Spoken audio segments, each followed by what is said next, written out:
Hey everybody, welcome back to the Vince Salerno podcast. This is episode 96. As always, I'm your host, Vince Salerno, and today we are talking about CinemaCon. Just happened this past week. Not too much exciting as far as movie news is concerned, which I think a lot of people were expecting from CinemaCon. And I'll be honest, this is my first time, I think, on this show covering CinemaCon. I don't know if it's expected for movie news beyond the current year to be talked about, because it seems like CinemaCon, the main focus is the year. And occasional future movie news announcements. Like I know that they announced like an update on the John Wick franchise, that John Wick 5 is actually happening. There's multiple spin-offs and prequels in development. They announced How to Train Your Dragon 2 live action, the sequel to the live action How to Train Your Dragon remake, which hasn't even come out yet. But people are saying it's good, and that, I guess, gave them the okay to greenlight a sequel, which I'm not sure how I feel about that, because I just don't like the idea. You know how I feel about How to Train Your Dragon. The live action remake, it feels very necessary, very just very corporate-y, very cash grab. Easy cash grab to just remake a old movie and put a live action coat of paint on it. But for my friend Tyler Banark's sake, I hope it's good. But I'm not going to go into that. But we're going to talk about CinemaCon. We'll talk about some of the movie news that was announced, although there wasn't a ton that really broke the internet, except for Superman. There's also a trailer, or teaser rather, for TRON Ares that was dropped over the past weekend. But I want to focus on the future of movie theaters, which is the focus of CinemaCon itself. So, as I said, yeah, this happened over the past week, and a lot of optimism, according to what I read, coming out of CinemaCon, that theaters are going to be able to find ways to get out of this situation, and studios, the main studios, are going to cooperate with the theaters to hopefully get this off the ground. So again, CinemaCon 2025, it was held from March 31st to April 3rd in Las Vegas. Again, for those who may not know what CinemaCon is, it serves as a critical platform for movie theater industry titans and companies to address current challenges, outline strategies for boosting profits and attendance in the years ahead. The general conversation that was had at the event acknowledged the industry's struggles. Box office revenue in 2025 has been reported to be down 11% compared to last year, 2024, a year that itself lagged behind pre-pandemic levels, March being a particularly bad week, mostly being attributed to the disastrous box office intake of Disney's Snow White. This has been like a long-term issue. Long-term decline has been happening for studios and movie theaters since the pandemic, and a full recovery has yet to take place. It's been bad. Here are some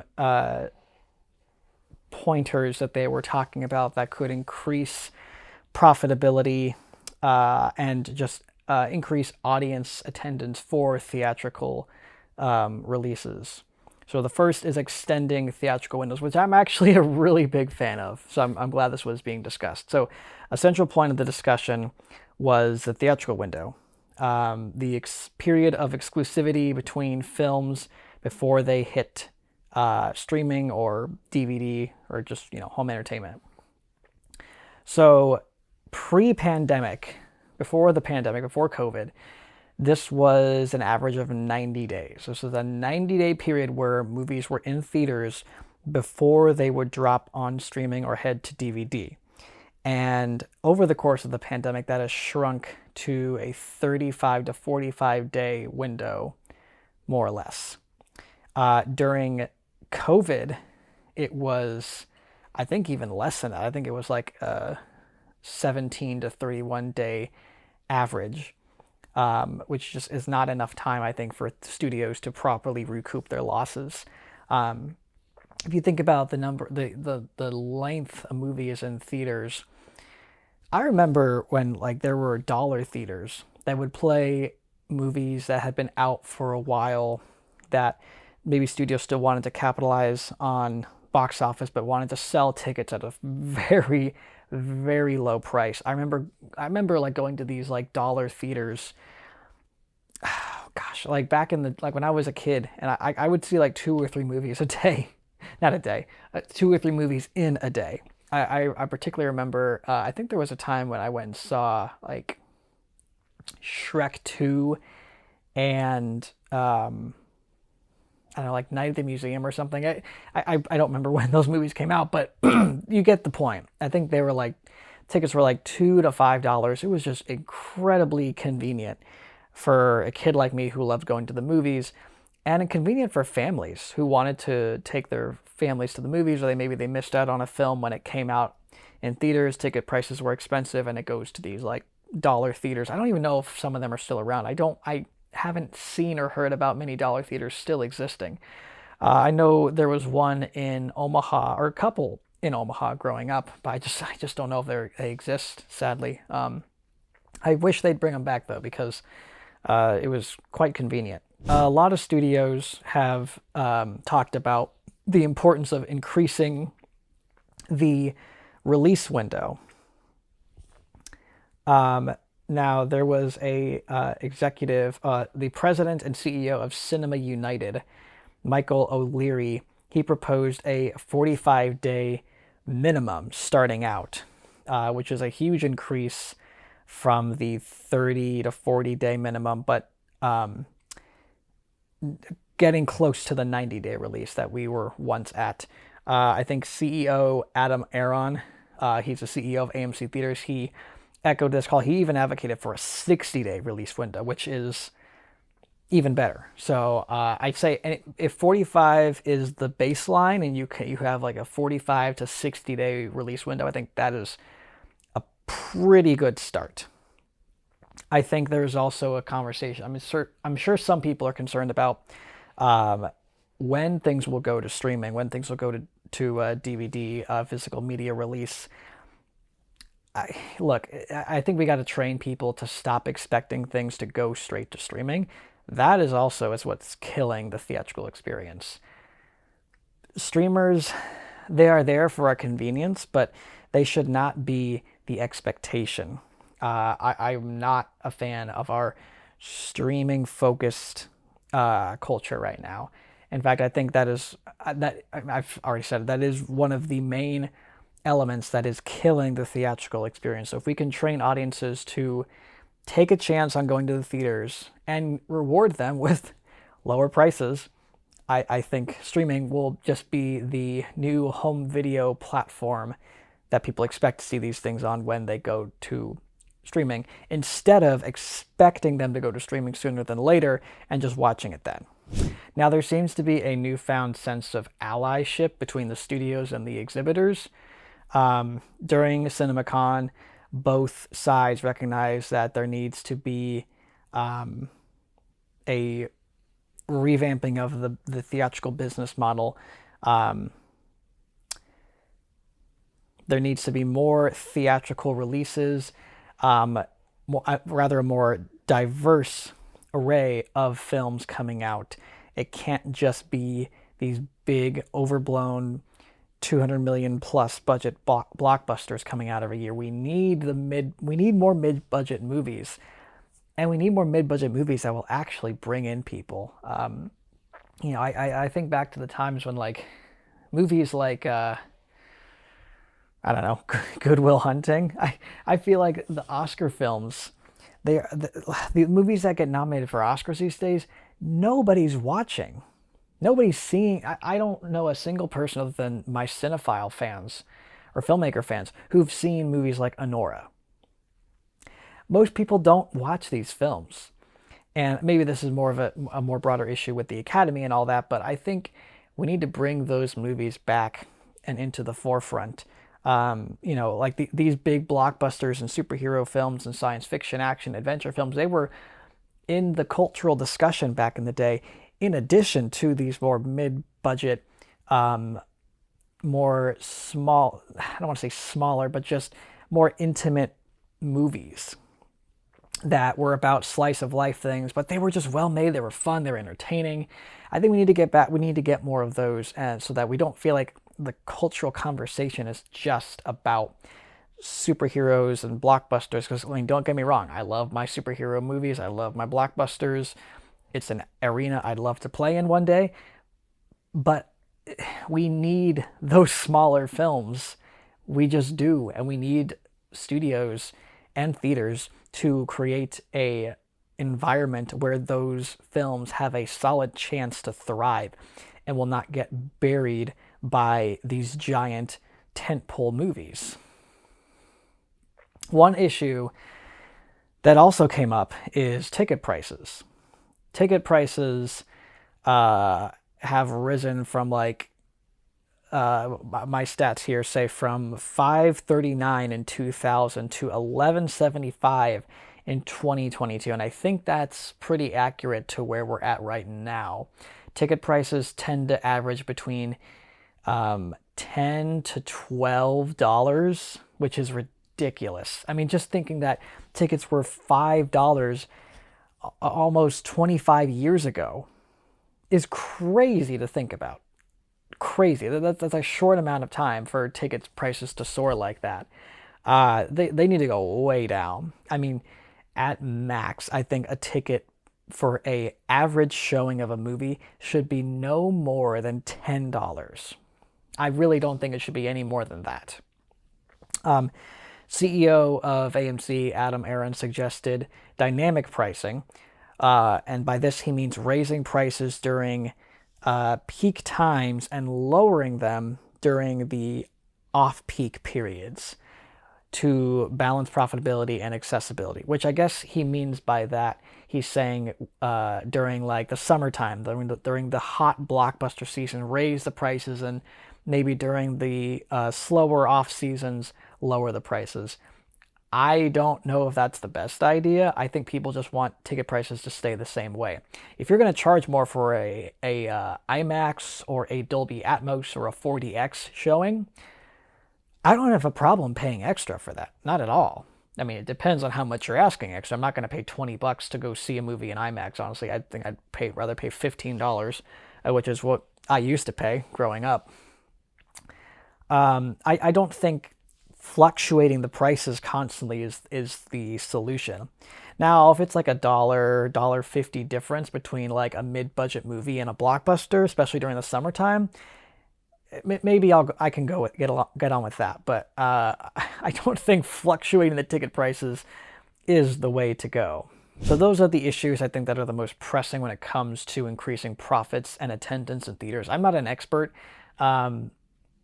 I'm not claiming to know exactly how to solve this problem, but as an audience member, I know what I want to see. I know what I want to see from these studios and what I want them to prioritize. Yeah, I mean, I love movie theaters. I love that experience, and given how tight everything has been financially, I really miss going to the movies on a regular basis. It's a magical experience. Other than being home with my family, my wife and kids, and maybe going to church as well, going to the movies is like one of my favorite things to do. It's one of my favorite places to be at. It's just, it really is like a magical place. And it's a place in the same way where theater comes alive on the stage, cinema comes alive on a giant screen in the dark, surrounded by strangers, and having a collected emotional experience. Yeah, I love it. I got the pleasure to work at AMC for about 6 months after graduating from college, and it was a tough job, but it was one of the most looking back insightful experiences as a filmmaker. Seeing the arena where these films play out and where they vie for audiences' attention And in particular, being at AMC during, in my opinion, one of the greatest years in cinema, 2019, where you had big films like Once Upon a Time in Hollywood, How to Train Your Dragon 3, Toy Story 4, Avengers Endgame, and unfortunately Star Wars The Rise of Skywalker. You had all these big films that are still being talked about to this day coming out in theaters at that time. And of course, many have talked about Endgame being the last blockbuster. And seeing the rush, the attendance for that movie was, I mean, you hear about like theaters being packed, you hear about workers being, stressed out of their minds. You don't know it until you live it, and I lived it that day. I was working the Saturday Endgame came out, and I had already seen it twice at that point. It was it was really cool to be a part of. I really am grateful for that experience, and it increased my love for going to the movies, going to watch movies in the cinema, and yeah, I love it, man. It's it's a important part of filmmaking culture, making sure movies exist on the biggest screen possible in a dark room with the best sound, the best picture. Uh, I love it. I love it. I don't want it to go away, and I am grateful that the people at CinemaCon seem to have a lot of optimism going into the next few years, and changes are being addressed. Audiences are not asking for a lot. They're asking for better movies, they're asking for cheaper ticket prices, and they're asking for cheaper concessions. If those three things get resolved overnight, I guarantee you we're going to see a resurgence in movie theater attendance, resurgence in revenue in the film industry in general, and we'll avoid this existential crisis going on in the movie theater industry. Now, let's talk about a bit of a happier thing. So I'm just going to run through really quick everything that was announced, talked about, discussed during CinemaCon. Also, really quick, I want to give a brief shout out to Val Kilmer, who passed away last week at 65. Unfortunate bout with pneumonia. He was known for obviously playing Batman and Batman Forever, Tombstone, Kiss Kiss Bang Bang, Iceman in Top Gun. I mean, he's really is, I believe, one of the greatest actors of the century, of the past century. And I think for me, he's like a touchstone of the 90s. I know Batman Forever gets a bad rap with some, but I think he was a very underrated Batman actor. I think he did something really familiar, but also very unique with his Bruce Wayne and his Batman. Although there's it's a bit of a mixed bag, Batman Forever, but I appreciate it for what it is. Yeah, I mean his last big role was reprising Iceman in Top Gun Maverick. So I'm great, and in that role, knowing that he passed away makes it even more poetic. It's a poetic role to go out on. So grateful for that movie, that we got one last movie with him, and I'm grateful for his contribution to movies, cinema, his performances. Just a great actor. May the souls of the faithful departed rest in peace. Rest in peace, Val Kilmer. All right, let's go through this real quick. So I'm not going to go through all these, but I'm just going to give you guys a list of what was talked about. So Sony was, I don't even know if this is in order, but whatever. Sony, I think, was first up, and they released some new footage for Spider-Man Beyond the Spider-Verse. They announced the release date, which is June 4th, 2027. I know people are angry that we have to wait so long. I don't care. We waited like a good 5 or 6 years between. Well, wait, no, not 5 or 6 years. No, wait, yeah, 2018, December 2018 was when Into the Spider-Verse came out. Say 2018, 2019, 2020, 2021. Yeah, like 5 or 6 years between Into the Spider-Verse and Across the Spider-Verse. I don't care about waiting until 2027 for Beyond the Spider-Verse. I think it's going to be great if they're taking their time.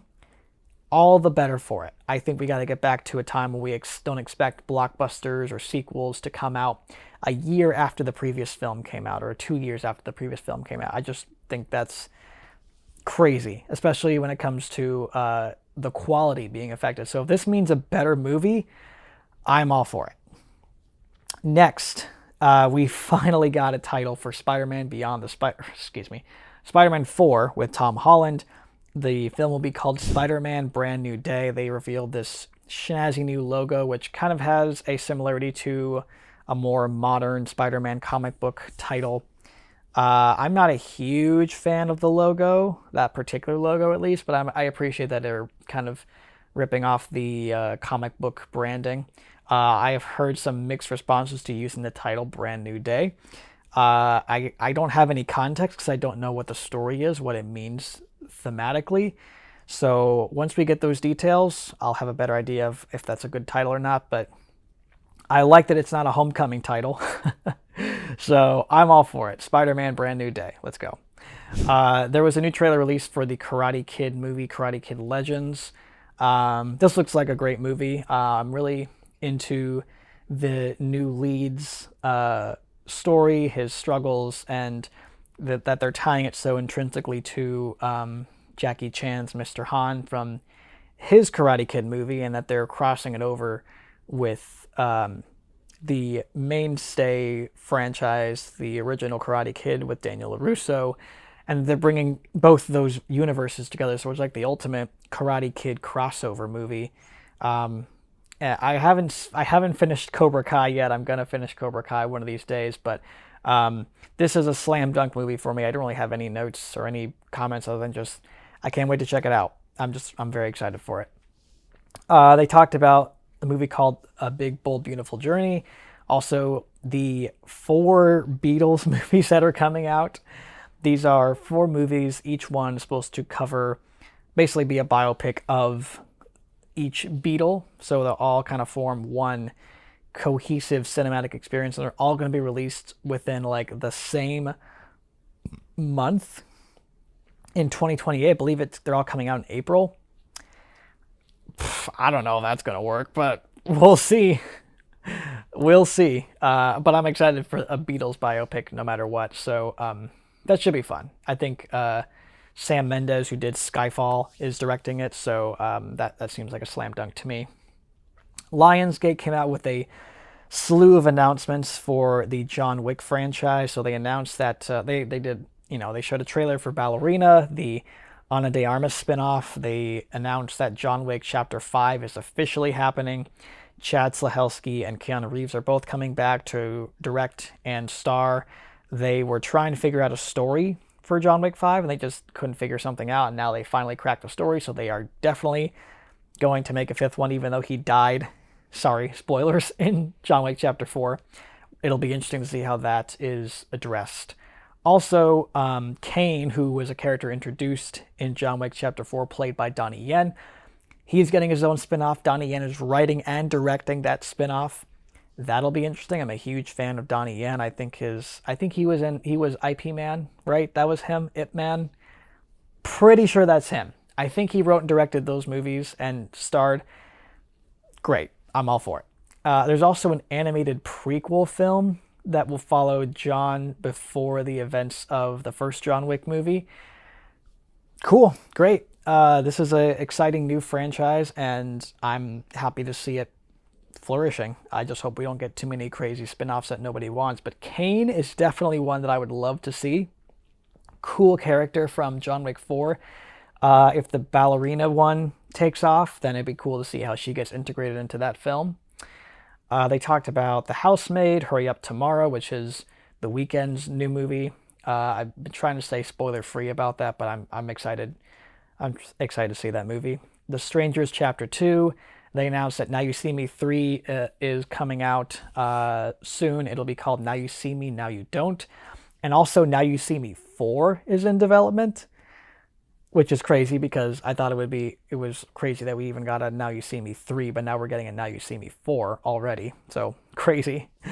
The Michael Jackson movie, I think it's called Michael, will not come out in 2025. It might even be split into two films. I think they're just taking their time with it, which totally fine with. Hopefully that's the case.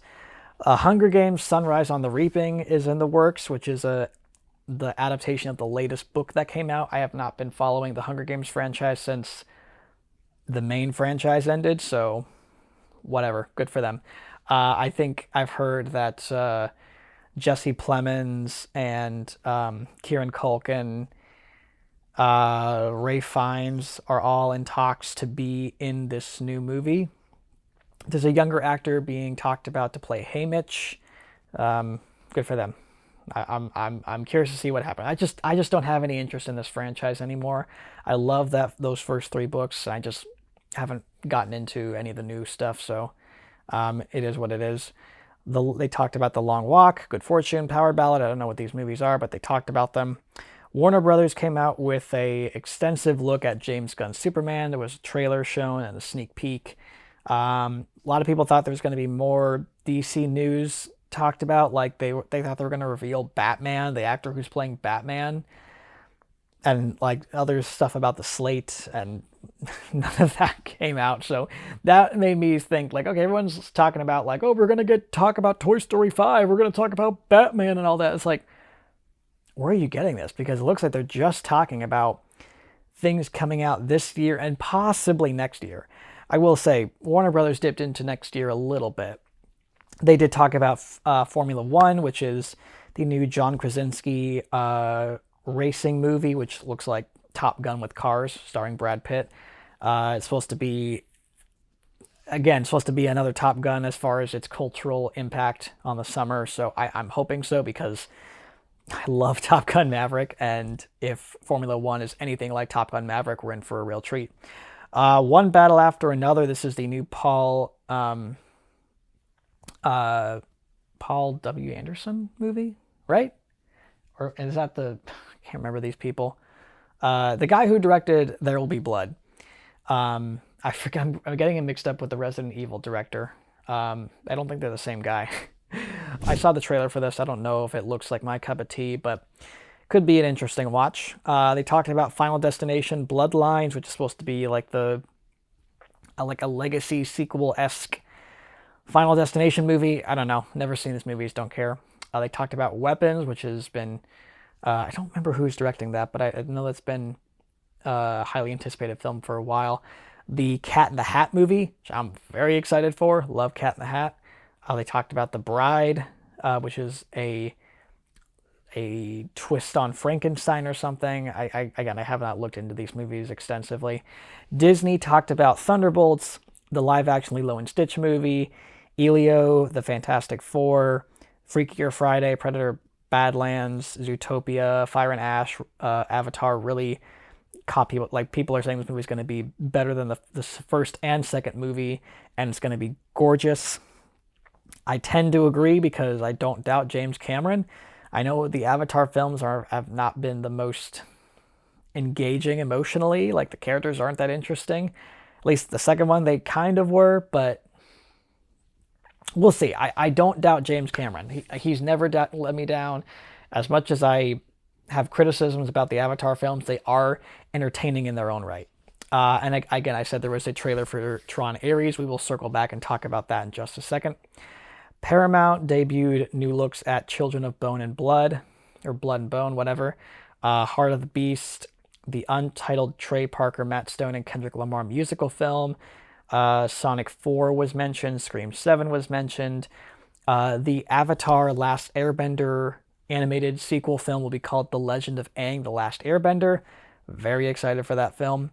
They talked about Teenage Mutant Ninja Turtles Mutant Mayhem 2, Mission Impossible, The Final Reckoning. There's a trailer coming out this week, apparently, for that. The new Smurfs movie, SpongeBob SquarePants, Search for SquarePants, SpongeBob 4, Roofman, The Running Man, The Naked Gun, which we saw the trailer for Naked Gun. That actually looks really funny, so very much looking forward to that. Did not think Liam Neeson could pull that off, but don't doubt Liam Neeson.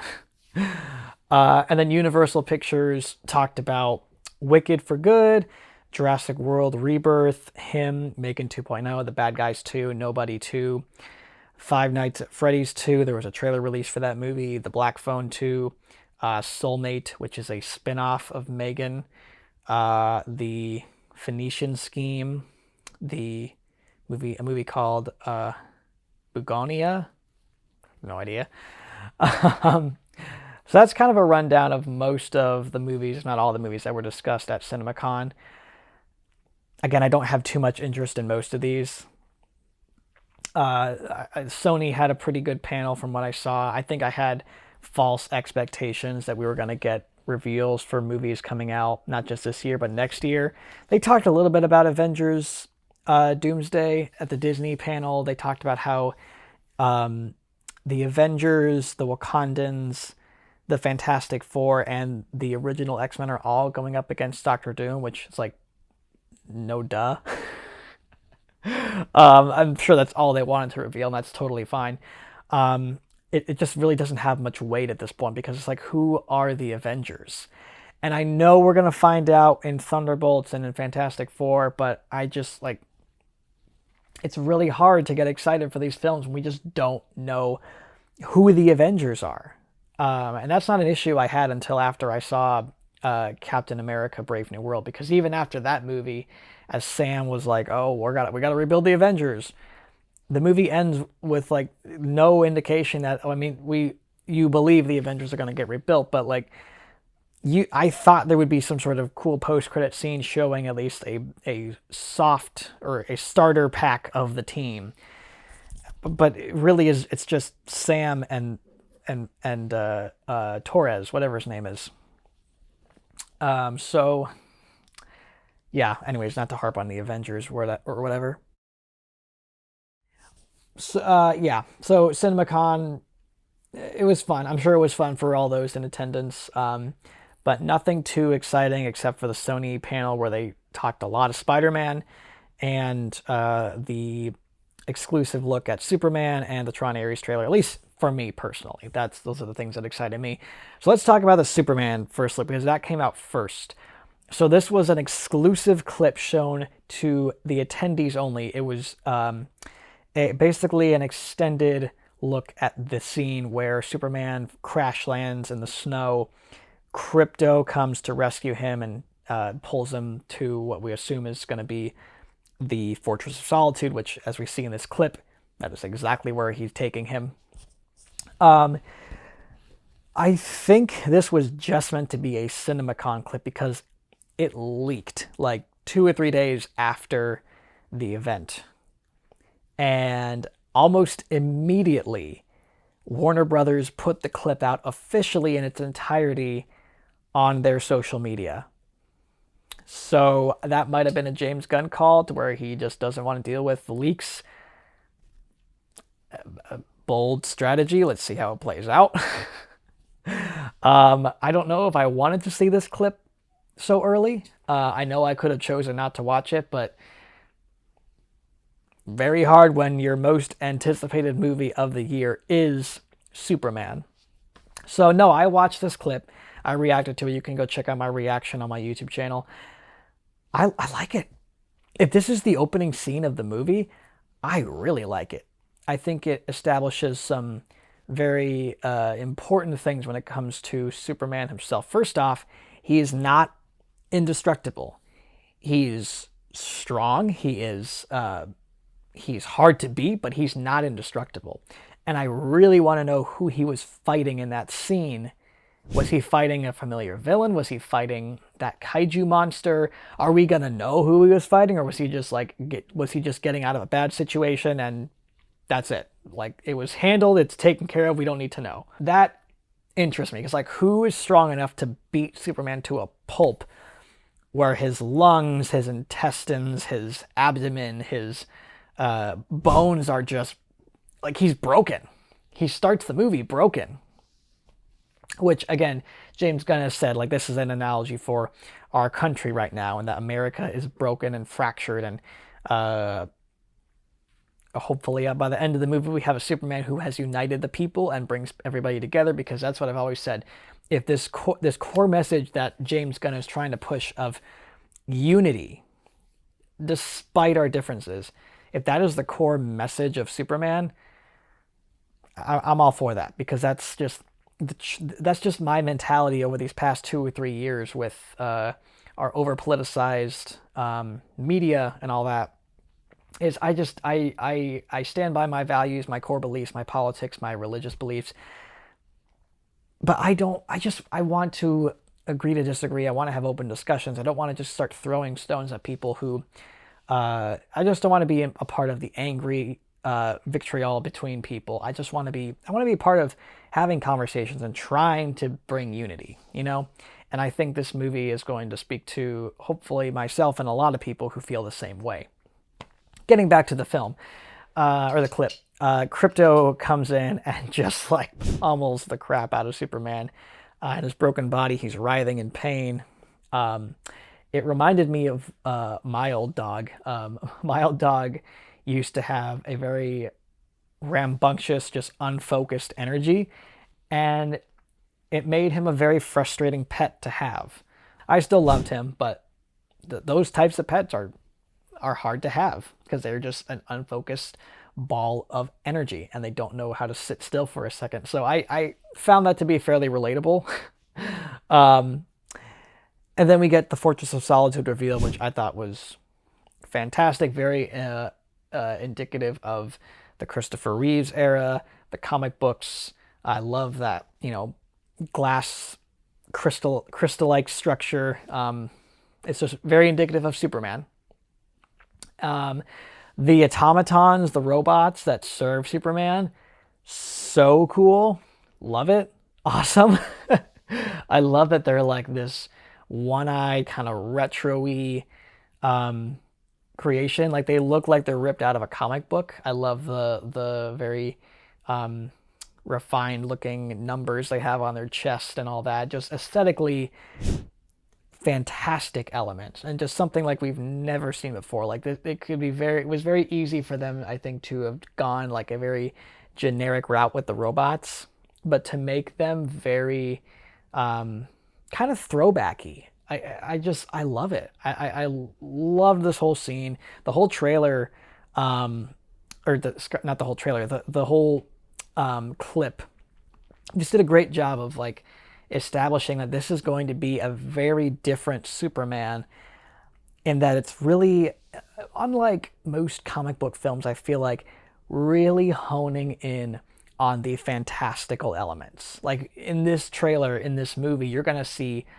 Superman, who we all know and love. You're going to see a dog with superpowers who wears a cape. You're going to see robots, like Art Deco-y robots. You're going to see kaiju. You're going to see a Green Lantern. You're going to see like all these weird fantasy elements, all these science fiction elements, and all these superhero elements combining into this hopefully cohesive film.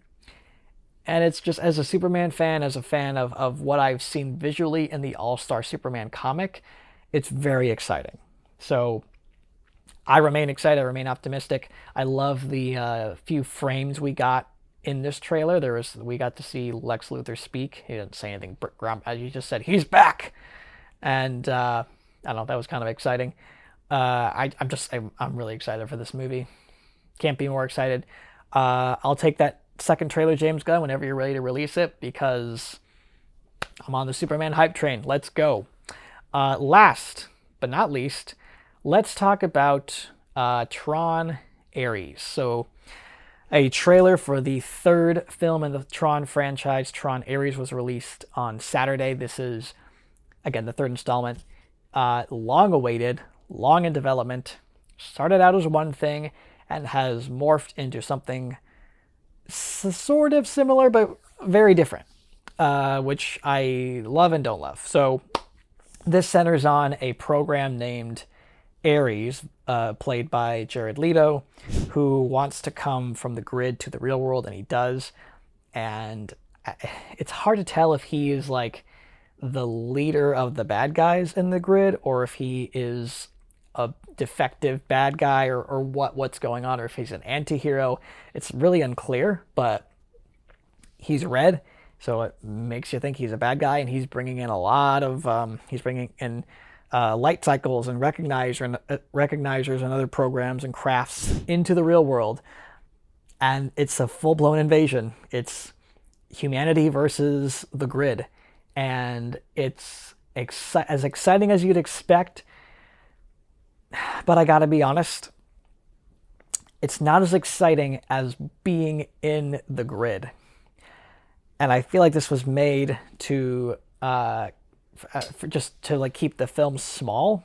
Like they can afford to create all these crafts and put them in the real world and film on real sets and real streets, but to like recreate the grid via CGI and practical effects. I mean, I can only imagine how expensive Tron Legacy was, but it just feels like a bit of a downgrade to me. I love the world of the grid, and I just think it's a richly unexplored tapestry, especially in regards to its main character, its signature title character, Tron, who has been shafted multiple times in this franchise. Like he is the franchise is called Tron, and we never really get to know Tron except for in the first movie. And in the second movie, he took the form of Rinsler, and that was kind of a cool twist. But then he turns good, and then he dies, but then he turns good, and there was a hint we're gonna see him again. My hope for this movie is just that we see Tron. I want to see Tron. Love the idea of Ares. Love bringing back Jeff Bridges as Kevin Flynn, especially confirming that he's not dead, or if this is a reincarnated, like a different version of Kevin Flynn. Like, I don't know. Very exciting stuff. But gosh, I just want to see Tron. I really want to see Tron. Bring my boy Tron back, and let's see him kick butt on the grid. But whatever, we'll see. My second hope is that this does connect in some way to Legacy. Legacy was a very formative film for me. I remember going nuts over Tron. I had never seen anything like it. I didn't even know Tron existed until the teaser trailer for Legacy came out. That like test footage type teaser with the green and blue programs fighting each other, and then it's revealed to be a younger Kevin Flynn who ends up being Clue. Gosh, man, that injected into my veins. That was such a nostalgic trailer for me. I loved it, and I love Legacy a lot. I know it's not a perfect film, but it was a breath of fresh air for Tron fans. It made new Tron fans like myself, and I think it'd be a really horrible missed opportunity to not try to continue the story of Tron Legacy in some way, or at least bring back Sam Flynn and Cora. I don't know if you want to bring back Olivia Wilde. I know she was kind of in hot water from that directorial debut. Well, not directorial debut. Don't Worry, Darling. That was the movie. Yeah, I don't know if she is like taboo from Hollywood or she's been like canceled, but I'd like to see her back as Cora. I just love to see that cast back. I'd love to see those characters and that story continued. Do Ares, do this villainous program coming into the real world and the ramifications of that. Totally cool. I love the aerial fight scenes in this trailer. I will say that. Getting back to the actual trailer, the aerial fight scenes were cool. The light cycles cutting through the car. I will say I think the leaked D23 trailer was more impressive, but this is more of a condensed teaser. And for what it is, it's very exciting. You get to hear Jeff Bridges speak, a further confirmation that he's going to be a big part of the film. I don't think he's going to be just a small, brief, one and done cameo. I think he will play some very integral part of the film. Maybe not enough to where they showed his face, at least not in this trailer. But again, just a lot of unanswered questions for Tron fans. I love the red look. I don't know if that's an indication that they're focusing on a villainous character or what, but I'm excited, man. At this point, I'm happy to, even if it's not exactly what I wanted, I'm happy to get another Tron movie. I just hope it's good enough that they can continue this franchise, because this is just one brand that Disney has not tapped into fully, I think. We keep getting further and further into the world, and there's just so much untapped potential, so much story to be mined in this world. And Tron, the first movie, was obviously like the template Tron Legacy really just scratched the surface, and you had great shows like Tron Uprising, or one show, I believe, Tron Uprising, that kind of delved further into that world, and it just kind of stalled after that. I really want to see more from this world, hopefully through Ares and future films.